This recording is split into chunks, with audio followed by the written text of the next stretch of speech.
In any workplace, good standards for health and safety should prevail, and even more so on board a ship, where one encounters workplaces involving a wide range of tasks, often undertaken in geographical isolation, demanding specialized skills, awareness, and a planned approach. All new personnel joining a ship must undergo a safety induction procedure conducted by a responsible officer, which must, at bare minimum, cover the requirements as stipulated by the STCW code. This should include a clear explanation of the vessel's alarm signals, emergency muster stations, boat stations, and emergency drill requirements. On completion of the safety induction, the new personnel must also receive departmental induction procedures outlining safe working practices, areas of responsibility, standing orders, and necessary training required to operate specific machinery and appliances. HSEQ: Health, Safety, Environment, and Quality Management Systems. Each company will have its own HSEQ management system framework, commonly referred to as the Quality Management System.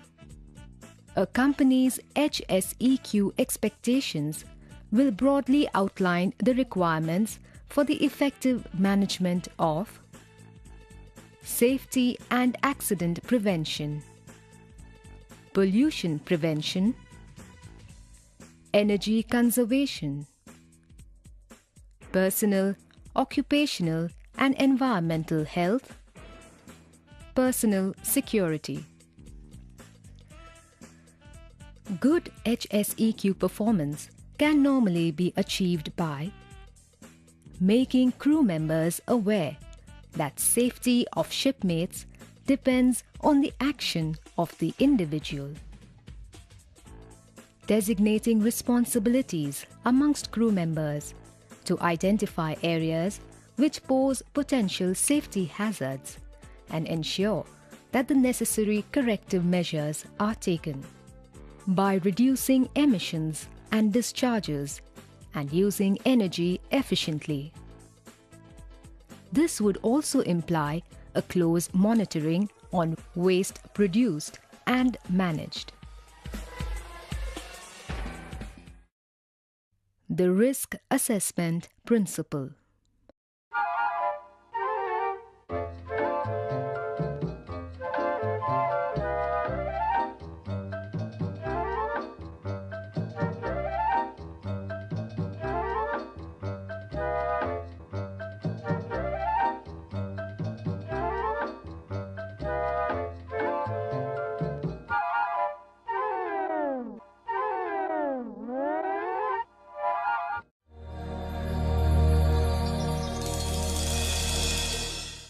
Personal protective equipment does not reduce the hazard, but only provides a barrier against it.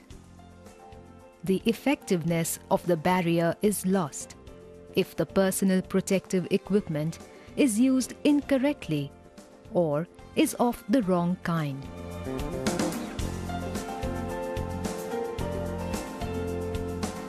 Head protection. Safety helmets are used as protection against falling objects, sideway blows, and crushing situations. It is essential that the chin strap is properly adjusted to hold the helmet in place. In the event of a fall, the used helmet should be discarded.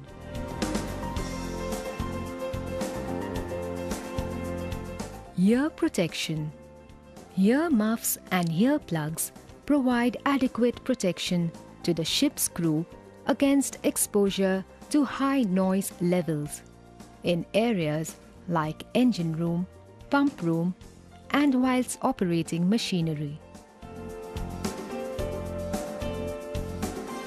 Face and eye protection. The most common eye injuries on board the ship are caused due to exposure to flying particles and dust generated during grinding, chipping, and similar activities. Safety goggles provide ample protection against these hazards. Notices to this effect should be displayed at respective work areas.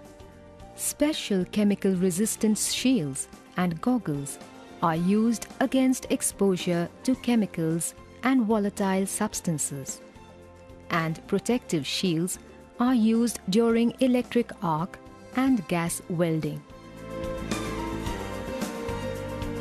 Respiratory protective equipment. Respirators and breathing apparatus are essential for protection when work is to be carried out in toxic or oxygen-deficient atmospheres.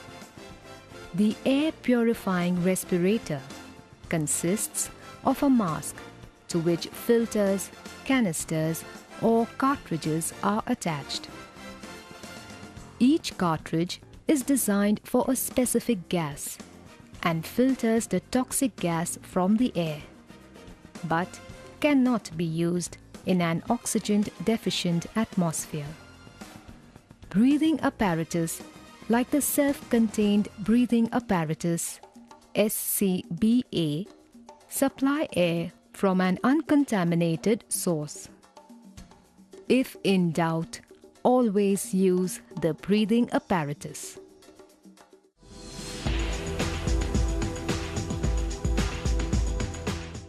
Hand protection.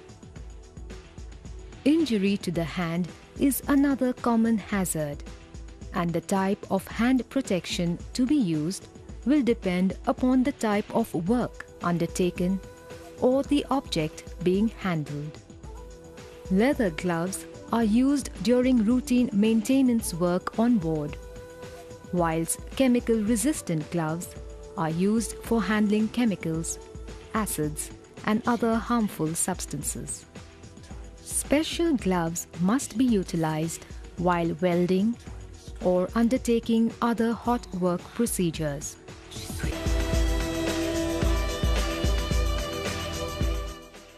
Foot protection. Casual footwear offers little protection on board a ship's working environment. Proper industrial footwear with slip-resistant soles and reinforced toe caps must always be used to minimize foot injury.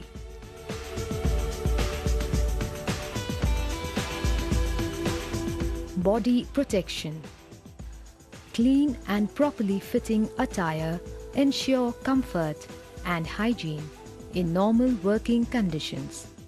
In cold climates, the body should be well protected to avoid hypothermia.